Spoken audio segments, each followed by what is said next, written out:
কিয়ামতের দিন আমার নবীজি নাকি নিজেই চিন্তায় থাকবেন গুনার পাল্লা ভারী হয় নাকি নেকের পাল্লা ভারী হয়। নাউজুবিল্লাহ কইতো না, আরে সোনা বলেন নাউজুবিল্লাহ।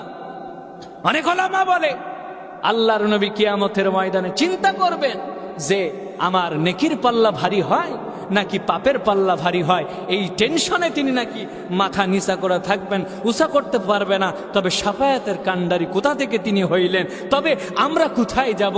আমরা তার কোথায় যাব?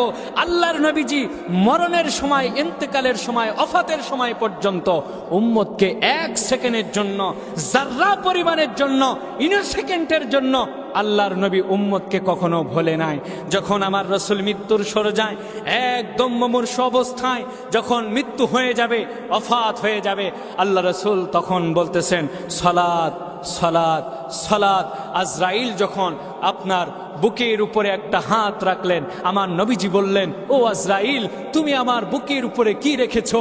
আল্লাহর নবী যখন এমনি ভাবে বললেন, মালাকুল মাউত বললেন, আজরাইল ডাক দিয়ে বললেন, আল্লাহ রাসূল শুধুমাত্র একটা হাত আপনার বুকের উপরে, বক্ষ মোবারকের উপরে আমি রেখেছি। আল্লাহর নবী আমার একটা হাত রেখেছে, আর কিছুই না।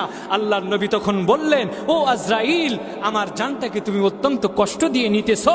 আজরাইল ডাক দিয়ে বললেন, ইয়া রাসূলুল্লাহ, ইয়া হাবিবাল্লাহ, তাম পৃথিবীর বুকে আপনি প্রথম, আপনি শেষ যে আপনার কাছ থেকে অনুমতি নিয়ে আপনার জানটা কবাজ করা হচ্ছে। পৃথিবীর বুকে আর কেউ আসবে না, আর কারোর কাছ থেকে কোনোদিন শোনা হবে না।